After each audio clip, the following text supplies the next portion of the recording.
Shalom, puji Tuhan saudaraku, kita boleh menikmati hari yang baru ini, semua karena kasih dan kemurahan Tuhan. Karena itu mari nyatakan syukur kepada Tuhan, kita beribadah kepadanya. Kita mengawali persekutuan ibadah ini dengan menyanyi Kasih Allah Melingkupi Saya.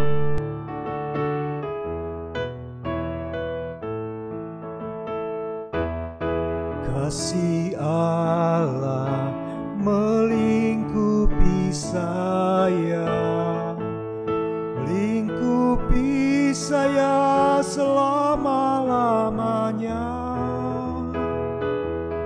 Dalam kasih-Nya aku tak takut jua, Bapa Allah selalu sanggup tolong saya. Ku tak dapat hidup tanpa kasih Yesus mengangkat aku dan menghibur aku, menggerakkanku. Ku tak dapat hidup tanpa kasih Yesus mengangkat aku, layani Tuhan dan sesama lebih sungguh.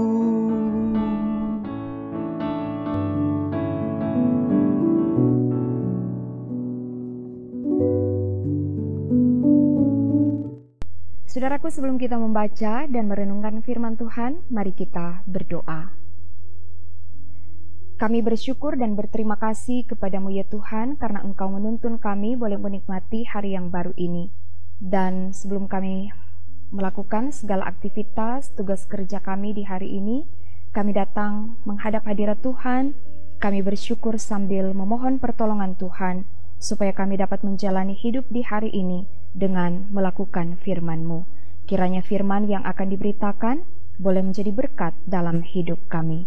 Dalam nama Tuhan Yesus kami berdoa. Amin.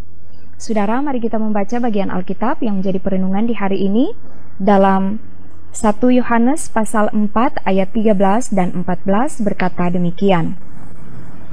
Demikianlah kita ketahui bahwa kita tetap berada di dalam Allah dan Dia di dalam kita. Ia telah mengaruniakan kita mendapat bagian dalam Roh-Nya, dan kami telah melihat dan bersaksi bahwa Bapa telah mengutus Anak-Nya menjadi juru selamat dunia. Demikian pembacaan Alkitab dan tema renungan di hari ini, Roh Allah memampukan bersaksi tentang kasih. Saudaraku yang dikasihi dan diberkati Tuhan, kasih Allah bukanlah sesuatu yang abstrak. Kasih Allah adalah sesuatu yang nyata dan dapat dirasakan. Sebagaimana kesaksian Rasul Yohanes bahwa bukti kasih Allah yang sempurna itu dapat dilihat dan disaksikan melalui Anak-Nya Yesus Kristus yang telah datang sebagai juru selamat dunia, memberi pengampunan kepada manusia yang berdosa. Saudaraku yang dikasihi Tuhan, apa yang dikerjakan Allah di dalam Yesus Kristus tidak dapat dijangkau dengan akal pikiran manusia yang terbatas. Kita hanya dapat mengerti dan memahami pekerjaan Allah ini karena Dia telah mengaruniakan Roh-Nya kepada kita. Roh Allah yang menolong kita untuk mengenal Allah dengan benar. Roh Allah yang membuat kita sadar dan merasakan kasih Allah dan arti kehadirannya dalam hidup kita. Roh Allah yang meyakinkan kita untuk mengimani dengan sungguh bahwa kita tinggal di dalam Allah dan Dia di dalam kita. Tapi kita harus ingat, dengan mendapat bagian dalam Roh-Nya bukan berarti kita menjadi sama seperti Allah, atau Roh itu sudah menjadi milik kita dan kita berkuasa atasnya. Tidak.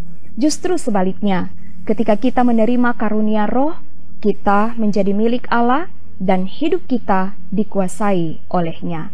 Karena itu sangat penting bagi kita untuk selalu memperhatikan bagaimana kehidupan yang kita jalani dan membuktikan bahwa kita benar-benar hidup dalam tuntunan kuasa Roh Allah.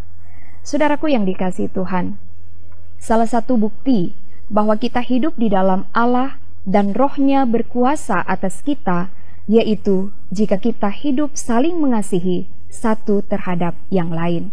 Kita yang telah menikmati kasih Allah terpanggil untuk bersaksi tentang kasih Allah itu, baik melalui perkataan, pemberitaan Injil Yesus Kristus, tapi juga bersaksi lewat tindakan nyata, mewujudkan kasih kepada semua orang. Saudaraku yang dikasihi Tuhan, dalam segala kelemahan dan keterbatasan kita, ingatlah, ada Roh Allah yang bekerja dalam hidup kita. Roh Allah menerangi hati dan pikiran kita untuk melihat sesama siapapun dia sebagai orang yang layak untuk dikasihi. Roh Allah memampukan kita untuk dapat mempraktekkan kasih tanpa memandang muka atau pilih kasih. Roh Allah yang akan memampukan kita untuk mengasihi sesama dengan penuh ketulusan, sebagaimana yang diteladankan Tuhan Yesus. Karena itu saudaraku, tetaplah tinggal di dalam Allah dan berilah hidup senantiasa ada dalam tuntunan kuasa Roh Allah. Tuhan Yesus memberkati. Amin. Mari kita berdoa. Terima kasih ya Tuhan untuk firman di hari ini. Biarlah kami akan selalu ingat bahwa kami hidup di dalam Tuhan dan Tuhan terus berkarya dalam hidup kami lewat kuasa Roh Kudus yang memberikan kekuatan kemampuan kepada kami untuk menjalani hidup dan melakukan segala perintah Tuhan. Biarlah dalam tuntunan kuasa Roh Kudus kami akan mampu untuk melakukan apa yang baik dan benar sesuai dengan kehendak Tuhan. Diberkatilah setiap pribadi maupun keluarga yang telah mengikuti pelayanan firman di hari ini. Biarlah kasih dan kemurahan Tuhan, berkat-berkat Tuhan akan terus mengalir dalam hidup kami. Seluruh aktivitas kami, tugas kerja, pelayanan dan pengabdian kami di hari ini, kami taruhkan di dalam tangan Tuhan. Ini doa syukur kami, dalam nama Tuhan Yesus kami berdoa. Amin. Saudaraku, demikianlah pelayanan firman di hari ini. Terima kasih, Tuhan Yesus memberkati. Shalom.